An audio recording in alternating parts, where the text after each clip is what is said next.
अव्यय पढ़ा था ना, अव्यय पढ़ा था और उसको लिखा भी था। अब आज की कक्षा में हम लोग समास पर चर्चा करेंगे। समास आप लोगों ने छोटी कक्षाओं में, पहली कक्षाओं में नाम सुना होगा इसका। समास शब्द तो सुना ही होगा ना। अरे एक कक्षा 1 में, 2 में, 3 में, 4 में, 5 में, 6 में, 7 में, 8 साल, आप लोगों को 9 साल पढ़ते हो गया, तो कहीं ना कहीं समास सुनाई दिया होगा या कहीं पढ़े होंगे। तो अगर याद होगा तो ठीक है, आपको और बढ़िया समझ में आएगा। और नहीं सुने होंगे, नहीं पढ़े होंगे, तो आज आप पढ़ लेंगे, सुन लेंगे, समझ लेंगे। ठीक। समास का शाब्दिक अर्थ होता है संक्षेप। कोई बड़ी बात को या बड़े पद को छोटा करना समास कहलाता है। जैसे 2 या 2 से अधिक शब्द हों या पद हों, उनका छोटा कर देना, उनको छोटा कर देना, उनका संक्षेपीकरण समास कहलाता है। समास के मुख्य रूप से 6 भेद हैं। पहला अव्ययी भाव समास, दूसरा बहुव्रीहि समास, तीसरा तत्पुरुष समास, चौथा कर्मधारय समास, पांचवा द्वंद्व समास, छठवां और अंतिम द्विगु समास। अब सभी समासों की परिभाषा और उदाहरण अलग अलग जान लेते हैं, समझ लेते हैं। पहला अव्ययी भाव समास, जैसा कि नाम से ही आपको ज्ञात हो रहा है, अव्यय जोड़ ई बराबर अव्ययी, अव्यय से मिलता जुलता। तो जिस समास का पहला पद अव्यय होगा उसे अव्ययी भाव समास कहेंगे। जैसे यथाशक्ति, यथा योग्य, यथानुरूप, आमरण, प्रतिदिन। और कहां होगा अव्ययी भाव समास? एक ही शब्द जहां 2 बार आया हो वहां भी अव्ययी भाव समास होगा। जैसे दिनों दिन, रातों रात, हाथों हाथ, कानों कान। या जिस समास में उपसर्ग लगा हो वहां भी अव्ययी भाव समास होगा।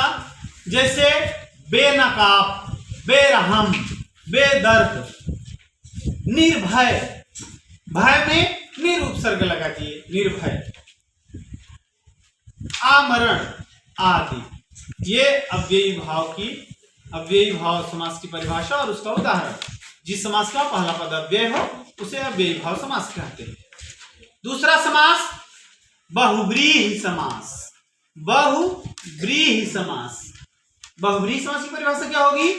जिस समास का अन्य पद प्रधान हो, न पहला न दूसरा बल्कि अन्य पद प्रधान हो, उसे बहुव्रीहि समास कहते हैं। जैसे दशानन। अब न यहां 10 प्रधान है न आनन प्रधान है।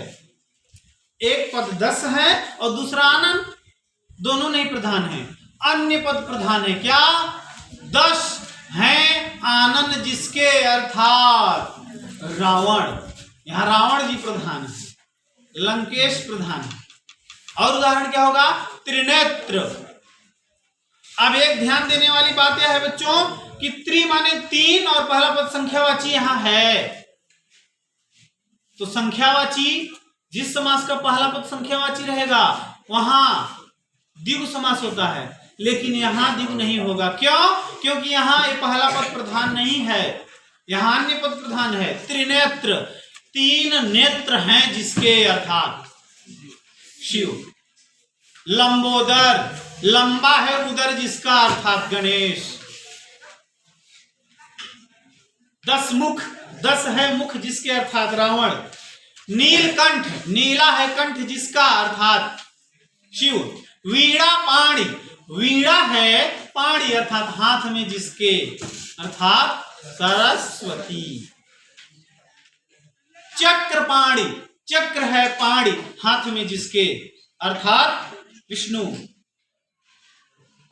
ठीक, ये उदाहरण हो गए बहुव्रीहि समास के। अब तीसरा समास पढ़ लेते हैं हम लोग। क्या है? तत्पुरुष समास। तत्पुरुष समास की परिभाषा क्या होगी? जिस समास का दूसरा पद प्रधान हो उसे तत्पुरुष समास कहते हैं।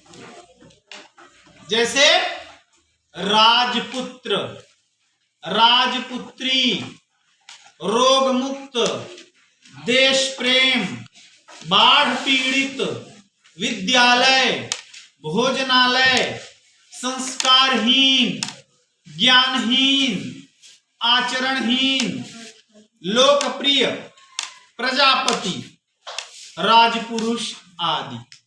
ये तत्पुरुष समास की परिभाषा और उदाहरण। अब चौथा समास कर्मधारय समास। कर्मधारय समास की परिभाषा क्या होगी? जिस समास में विशेषण और विशेष्य होता है उसे कर्मधारय समास कहते हैं। जिस समास में उपमेय और उपमान होता है उसे कर्मधारय समास कहते हैं। जैसे नीलकंठ, नीलाकंठ, नीलकमल, लाल कमल, महात्मा, चंद्रमुख, मृगनयन, मुख्यमंत्री, प्रधानमंत्री, श्वेतांबर, लौह पुरुष, मातृभूमि आदि। ठीक है। अब पांचवा समास द्वंद्व समास। द्वंद्व, शुद्ध शुद्ध उच्चारण सुनिए और शुद्ध शुद्ध लिखिएगा। दो द हैं, बीच में न है, और दोनों द के पैर में नीचे हुआ लगा है। द्वंद्व, द्वंद्व समास। द्वंद्व समास की परिभाषा क्या होगी? जिस समास में दोनों पद प्रधान हो और दोनों पदों के बीच में योजक और एवं तथा आए उसे द्वंद्व समास कहेंगे।